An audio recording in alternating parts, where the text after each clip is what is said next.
Moving ahead, we have with us Mr. Subroto Ghosh. Mr. Ghosh is an industrial engineer and a postgraduate in management. He has an inspiring 23 years of work experience across manufacturing, consulting and services. He specializes in Lean and Six Sigma and is a certified Six Sigma Master Black Belt. He started his career with GWP Industries followed by HR Consulting. He then joined GE and worked with them for 7 years across their BPO and NBFC as Vice President. This successful stint was followed by his engagement with Barclays Bank, where he manages the Lean deployment across Group ONT as Director and Head Global Business Transformation.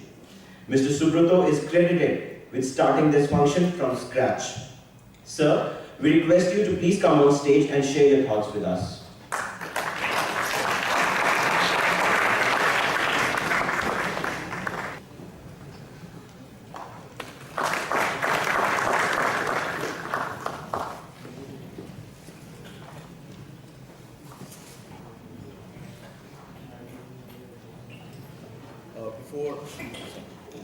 Before I start the session, I want to take this opportunity to thank Mr. Sinha and his faculty for inviting me here as a speaker.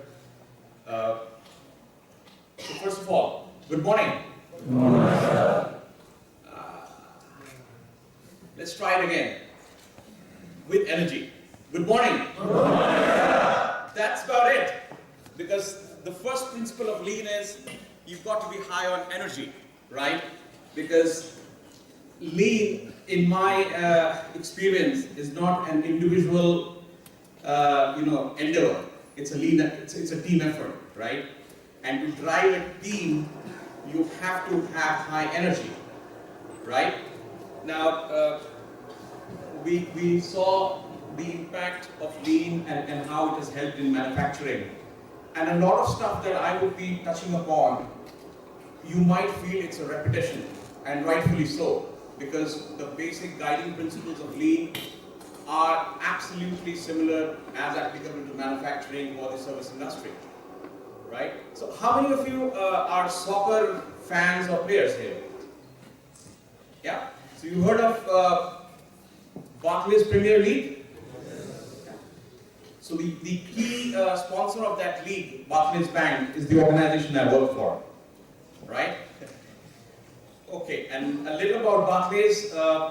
It's a 300-year-old bank operating across 50 countries, employs about 140,000 colleagues across different sites and locations. They have a setup in India, which is Barclays Shared Services. They also have a technology center in India, which is in Pune and Chennai. And they have investment and corporate banking running across India, right? They are not into retail in India. So that's a bit about Barclays. The way we try to look at Lean in services is slightly different from how one would look at it in manufacturing, in the sense that in manufacturing, like Mr. Mishra took us through, it's about a product, a hardcore product, right? Where there are shop floors, there are people who are manufacturing. In services, we look at, like if you look at banking, for example, in banking, what are the products, right? It's the internet banking is actually a product, if I look at it, right? Then there are different credit cards are product, loans are products, right? These are products. But there is no manufacturing per se involved in it. They are more service oriented, right? As an individual, I will walk into a bank, or for that matter, I'll walk into a hospital. Now, in service industry, hospitality is also part of it. I'll walk into a hospital. How am I treated right from the moment I step in is where the customer experience clock starts ticking, right? And Lean plays a very, very critical role in understanding those customer needs and making sure that the processes or products that we design, they meet those needs, right? That's one aspect of Lean in service industry. The other aspect of lean in service industry is to look at the internal processes. For example, if I look at banking, right? I'm sure 20 years back, the only way one could interact with bank was to actually walk into a branch, right? Today, very few people go to the branch, right? And I think the SBI clipping we saw is absolutely apt to that. Now, with the client or customer needs changing, we also need to change the way we have been doing things over the last so many years, right? And these are the areas where lean can really help. I'll take a small example, again referring to the banking industry. When you call or do you call a bank or help desk service, would you like to be identified every time you call by asking, the calling on the other side asking you 10 questions? The answer is no, right? I need to talk to someone who would connect with me and would help me with the information I need about my account or products as soon as it can, right? And to that effect, the identification of customers is a key component where lean can play a role, and see that how quickly can I identify the customer by either putting in some key search words, right? Getting the information upfront for the customer. If a customer has multiple products, right? I have a home loan with a bank, I also have a credit card. Do I need to switch IVR systems, time back and forth? And every time I move the IVR, let's say from a home loan department to a credit card department, do I have to be ID&V'd every time, right? I'm one customer and I should get single entry into the bank as far as my information is concerned. How do you link all these processes? How do you help the operator who's sitting and taking the call get maximum information on the screen? Instead of kind of going through 20 screens, can I collapse all that customer information and bring them into one screen so that the talk time or the hold time of the customer goes down, right? If today, to get one banking information, I have to be kept on hold on a phone for 5 minutes, I will not like it, right? Neither will you. But if the same information can be given to me on phone, let's say in a second or 2 seconds, absolutely delightful, right? That's one part of it. On productivity, today there's a huge focus on cost, right? Across the industry, not just bank, across the industry, huge focus on cost. And one of the key components of cost in service industry, primarily, unlike manufacturing, where Mr. Mishra rightfully said, the equipment and machine, those costs are much higher. In service industry, a key component of the cost is human capital, right? And more organizations are trying to go digital. We are all living in a digital world, right? And whether it's banking or other hospitality industries, people are trying to switch over to as much digital solutions as they can. But these digital solutions don't work on their own, right? There has to be an equally robust process behind the front-ending digital solutions for that digital solution to work end to end. Yeah? So how do we train these people? How do we upskill these people? How do we eliminate those jobs which today, if let's say 20 people are doing, can I streamline that job and see that the same job can be done by 2 out of the current 20? Does that mean the balance 18 lose their job? Absolutely not, right? Not necessarily. In some cases they do, but not necessarily, because what you do is, as you improve your services to the customers, your customer base increases, your incoming volumes increase. So instead of hiring people from outside, you retrain and redirect your own workforce.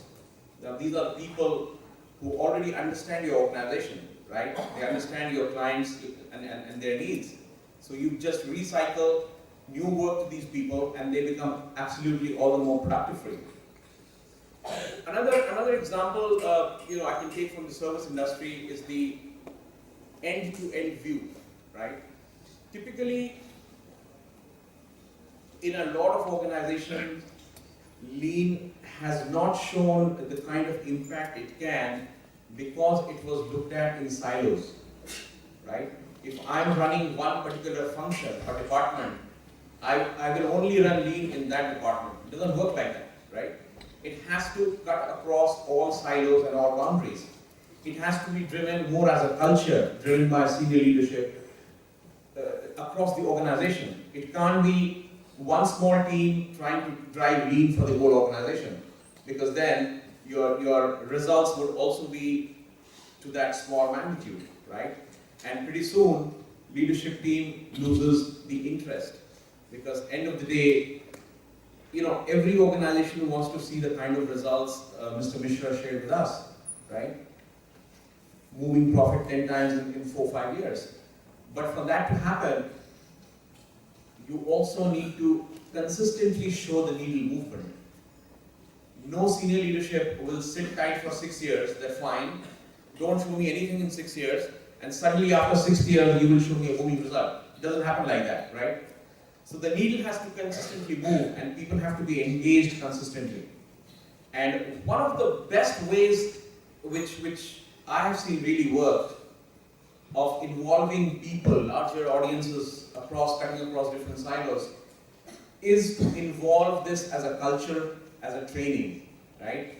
So, for example, even in the banking industry, a lot of banks have started forming their internal training faculties or cells, right? Where colleagues are called in from different functions, not just operations, but support functions like HR, finance, fraud, management, right?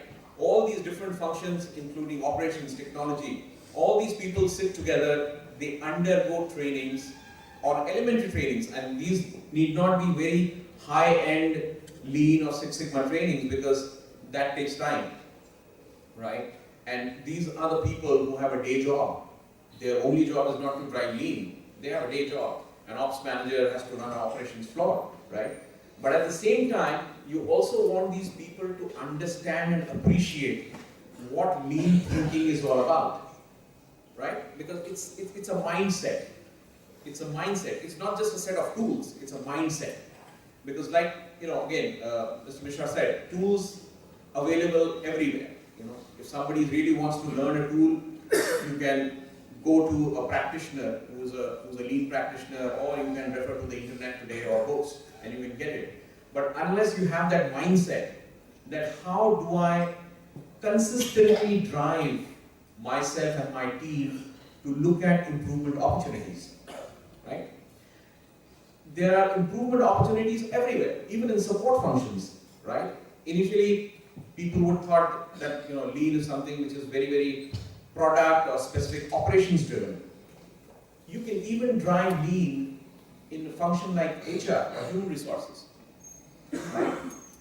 A classic example is, we talk of customer experience. We also need to understand colleague experience, right? And in HR, an area where exceptional work has been done through using lean is the new joining onboarding process, right? How can we make the new joiners' experience absolutely delightful?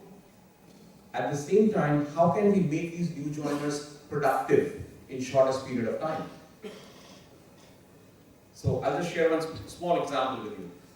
Typically, when a new joiner joins, there are certain formalities of onboarding which include creation of their IDs, their HR IDs, and then requisitioning for a laptop or a computer for them.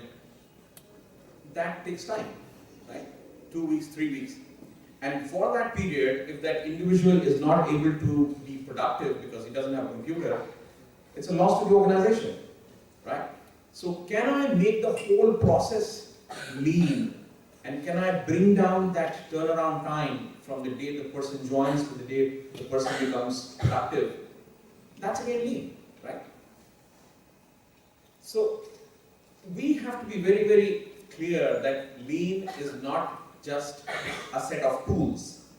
it's a way of thinking, can be used service industry, can be used manufacturing, can be used across all sets of industries. Yeah?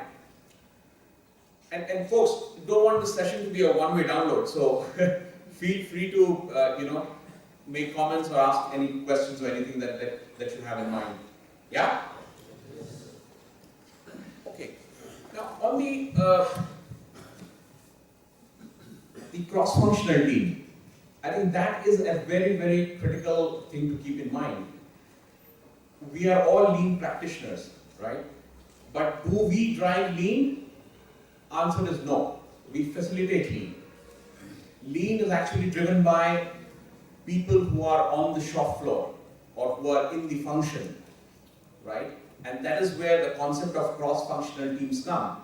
So for example, let's say in a banking scenario, if you have to make any change to a process, banking being a very, very sensitive business because you are protecting people's money, a huge number of cross-functional representatives have to be taken up on board in a team, right?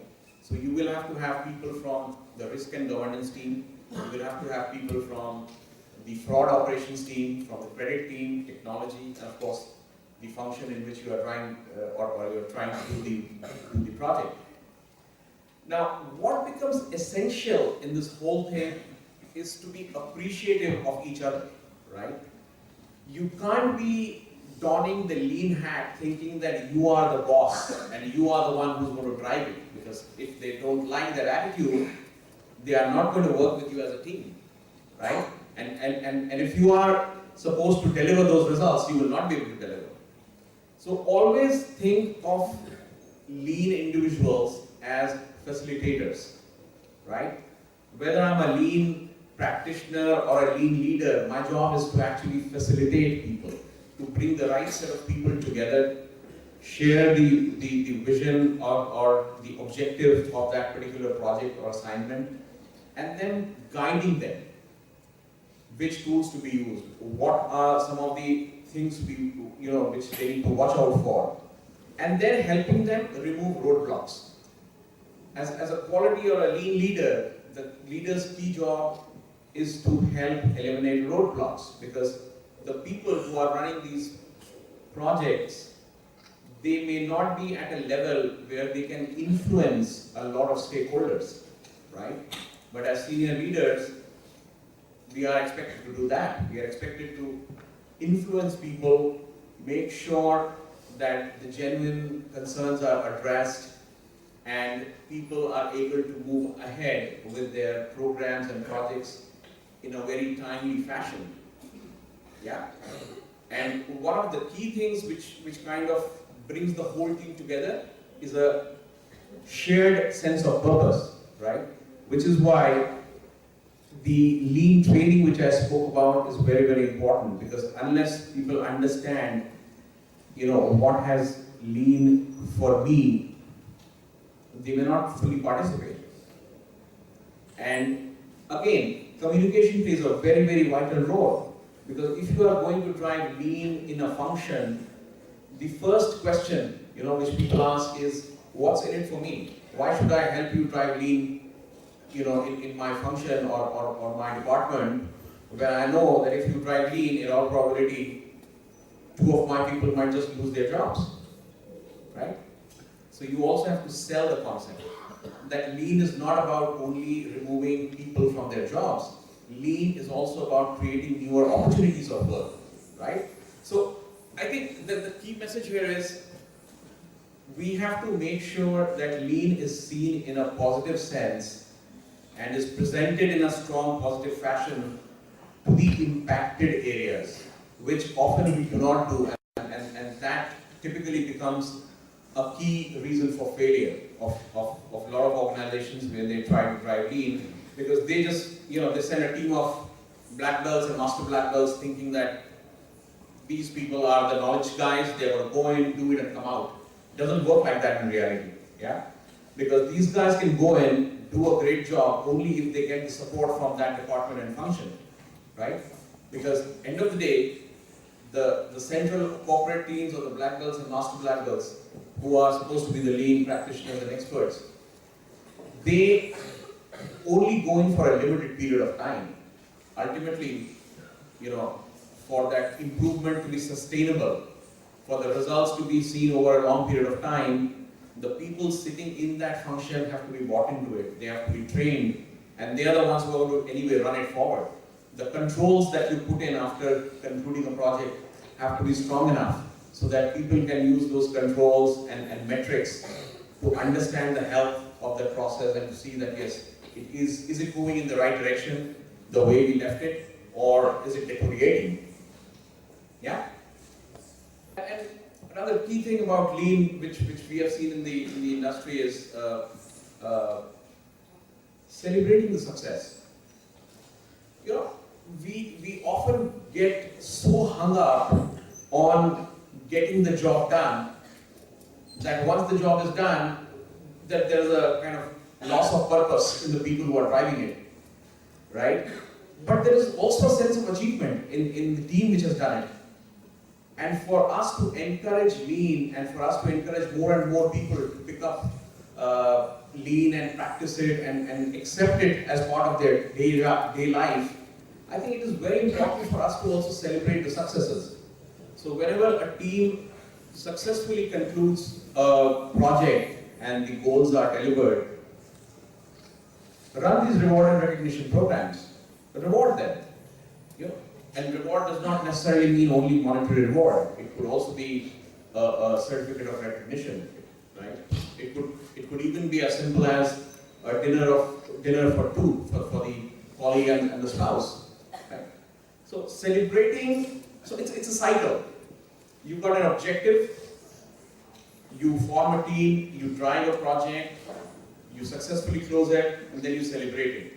And once this cycle is complete for one project or a set of projects, it motivates more and more colleagues across the organization to participate in such initiatives, right?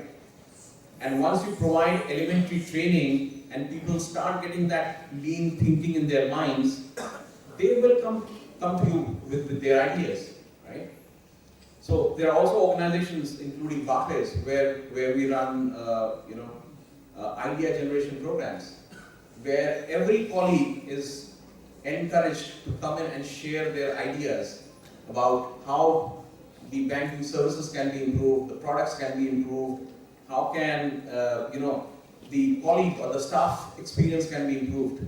Yeah, and to kind of getting all these thousands and thousands of ideas is definitely better than only a couple of people thinking how to run or improve an organization.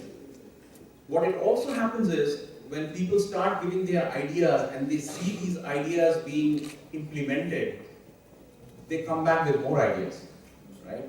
Because everybody wants to be recognized, everybody wants to be a part of the change story.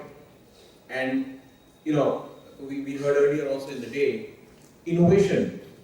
Innovation not necessarily means coming up with an absolutely new product.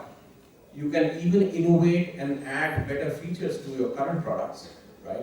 Make it more relevant to your ever-changing demand of the customers.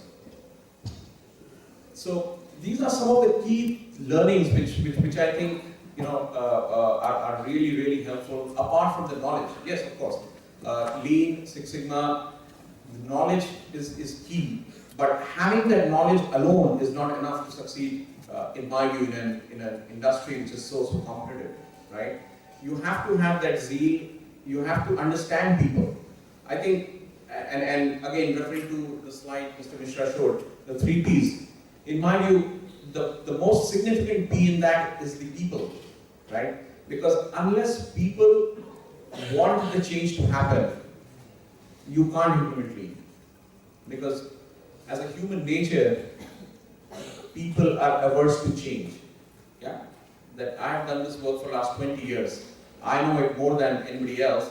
And how come these young guys are coming who call themselves lean experts and now they will tell me how to do my job? Yeah? That's the kind of concept a lot of people have. That's the kind of thinking a lot of people have. So we have to respect these thoughts. At the same time, we also have to educate them and bring them on the other side of the wire to be a part and a partner in the lean journey. Yeah? So in a kind of quickly recapping, high on energy, you have to be high on energy, right? If you are not, you will not be able to push the boundaries and the challenges which will be thrown at you when you try practicing lean in reality, right? That's one. Two, you have to understand people, because lean is all about people working together, driving positive change in different aspects of manufacturing or services industry. Third, having a clear objective. You need to be very clear at the start of whatever assignment or project you're doing, that what is your end expected result, right? And then agree what approach you want to take. And again, approach is also very, very important. There is no written down approach in my view which fits all. One size doesn't fit all, and that's equally true for the way you want to drive lean projects.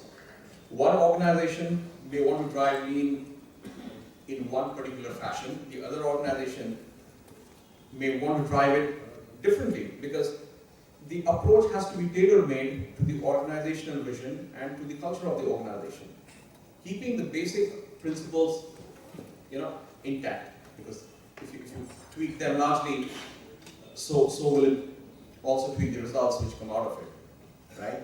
And once you have these things together, you drive the project, you kind of put a strong rigor around it, governance. Now, often projects fail because they don't have enough leadership support. So make sure that whenever you are trying to imbibe a project or start a project, make sure there's enough leadership sponsorship of that project, right? Senior people should see it as something which will really change the way things are working today, and they want to support it, right? And once you have implemented and reaped the success, celebrate with the team, right? Because that will also motivate them to then look forward to the second project. Okay? So that's a kind of quick summary of what I could share with you. Happy to take any questions or any comments that you have. So I have a couple of questions. The first one is, since you are from service industry, so I was previously in a production company. With respect to lean, in the service industry, customers are being involved on a daily basis. So I think the inputs will come from the customers also, because they do the process on a daily basis. So how that being catalyzed? Okay. So see, in service industry, most of the good organizations, they run a process which is typically annual, called customer surveys, right?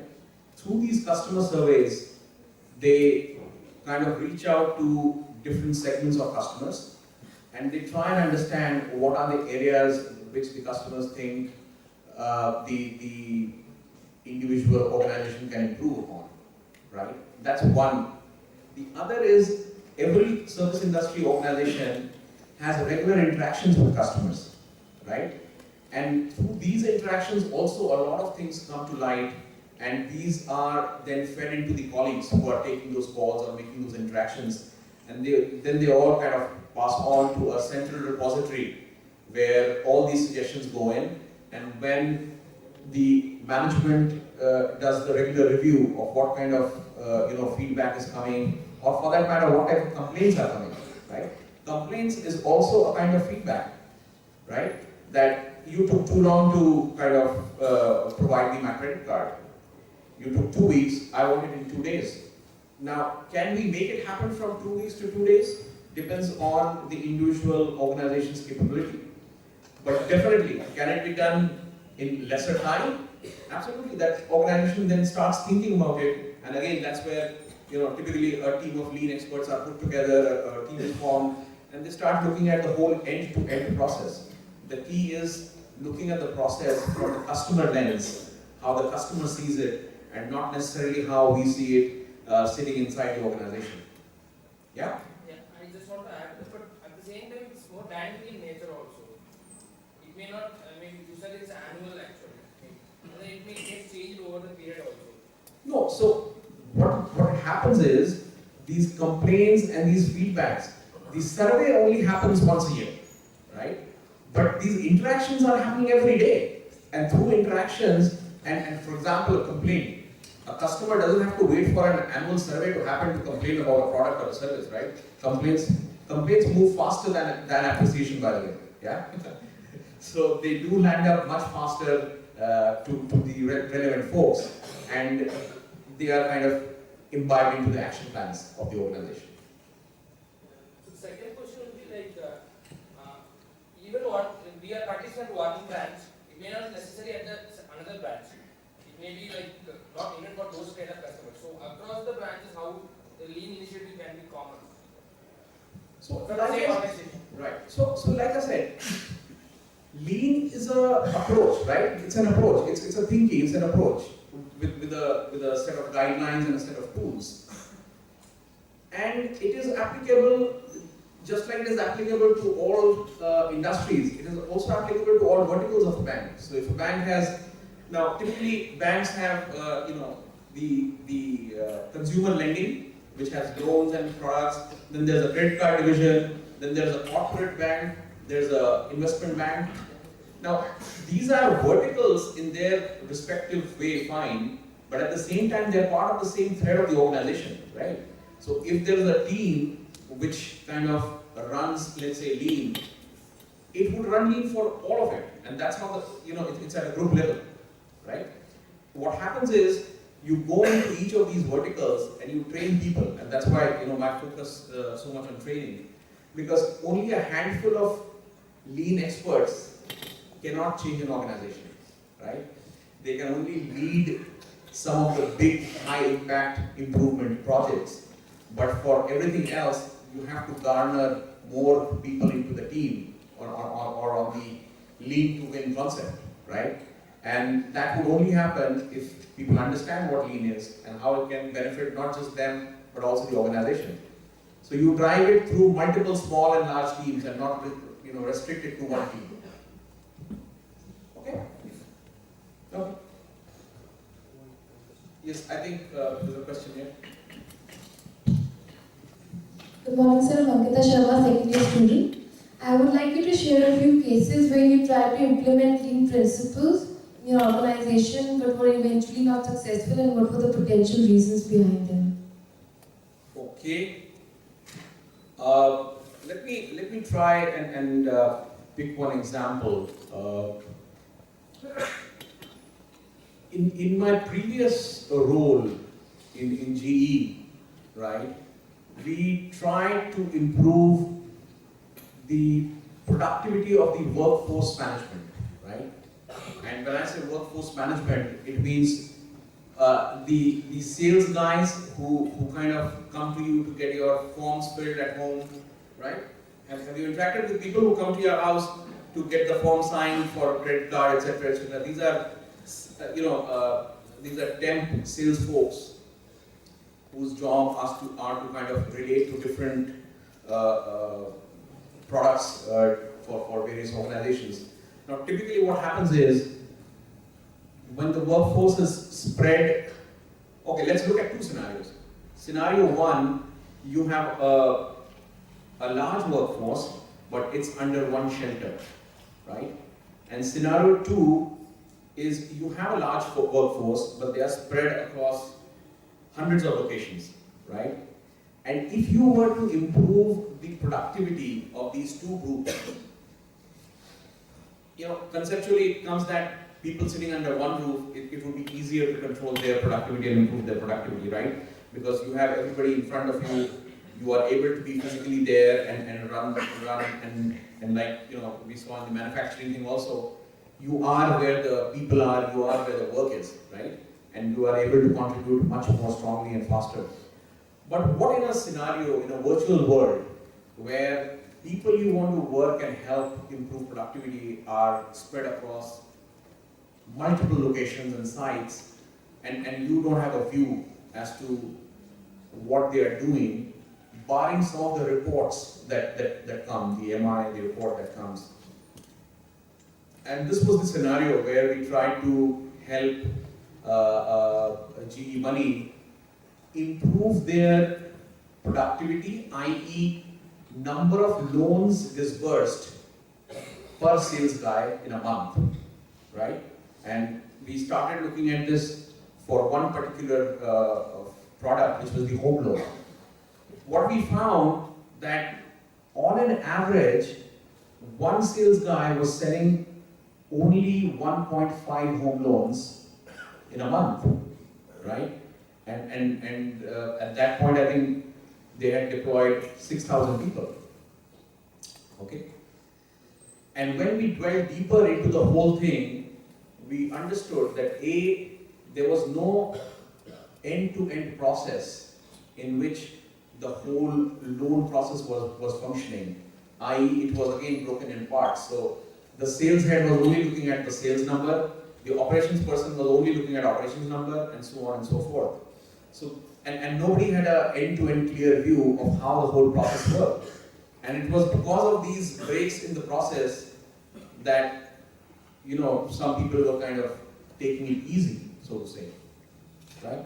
So we ran, we tried to run a lean principle which was on looking at or creating a single view of the whole process and putting some of the key metrics in place which would roll up at a national level, adding up all the numbers, right? But in that rush, what we forgot, and this was all driven from the corporate office, and that was a big learning for us. In that whole thing, the local managers of those small cities where these things were sitting, those local managers were never involved in the design of the new process, right? And once everything was done, they were just asked to do that. Fine, this is the process. Please implement in your region, area, and finish it off. And the product failed. Yeah, and that's why, you know, and that was a big learning for me personally.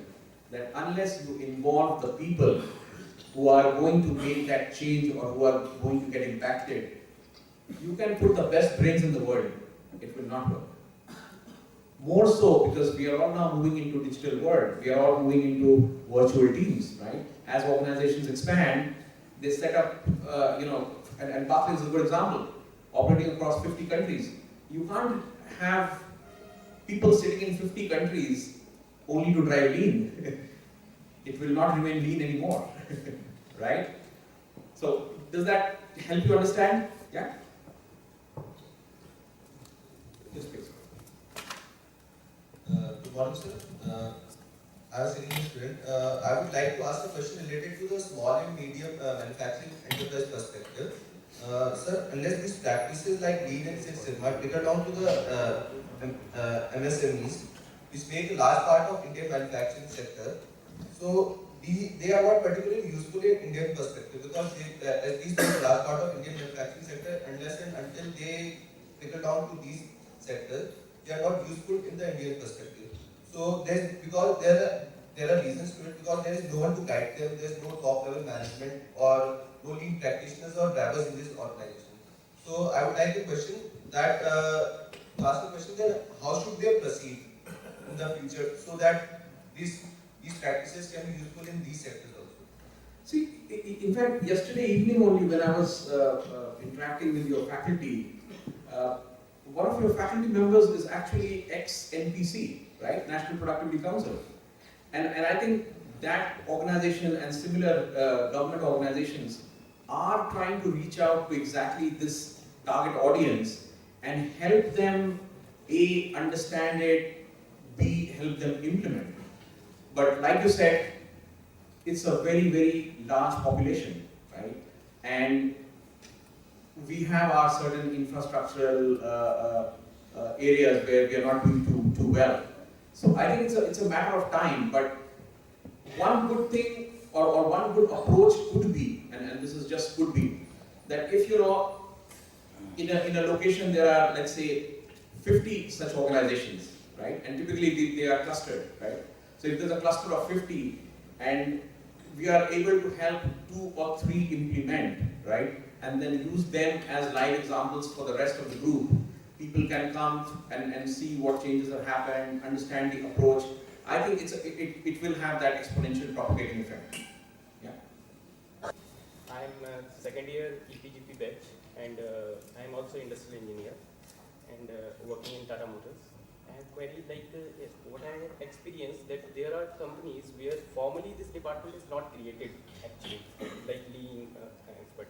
And if it is created, people are not of that thinking, lean thinking, because as you have said that this department really requires lean thinking. Rather than formally it is having the lean expert as a responsibility. So for example, if somebody want to perform in this particular function, if he is really having some lean thinking, how can he go about it and influence the management? Second thing is, you have said that involving, mobilizing people from shop floor and influencing, ensuring support from top management, both are required. So what should be the priority if you compare both, taking from bottom to up and top to down? Where should we focus first? See, I've actually interacted with a couple of organizations where there are some very bright people in the middle management who want to make it happen, right?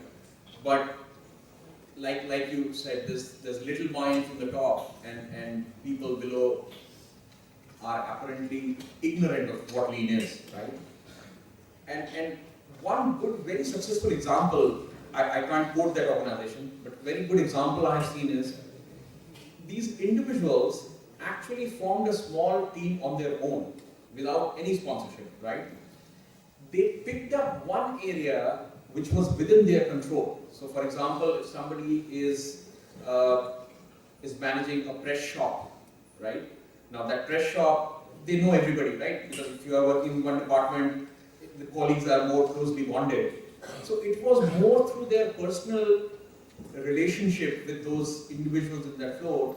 They took one pain point, they fixed it using lean, right? And then they showcased that as an example to the senior leadership, right? That we have tried this without any support on a very small scale, more as a pilot, but look at the results and imagine what we can do for you if you sponsor us. And please understand, every good leader will appreciate such ideas and such people who are taking self-initiatives, right? So if somebody takes a self-initiative and makes it a point and shows success, 20 people will then start backing them up. And that's how gradually the tsunami kind of takes bigger shape, right? And this is very common in a lot of organizations, especially in our country, where A, organizations have very different priorities, B, a lot of small and medium scale industries, they are hard crunch on funding, right? And people also often think that to do lean, I'll have to hire some external consultants, pay them big money. That's not my priority right now, right? I would rather invest in machines and people and raw material than invest in consultants. So I think examples like these have actually been success in a couple of medium-sized organizations to large organizations that I've kind of seen. Yeah? All right, thank you. Hope you found the session some use. Yeah?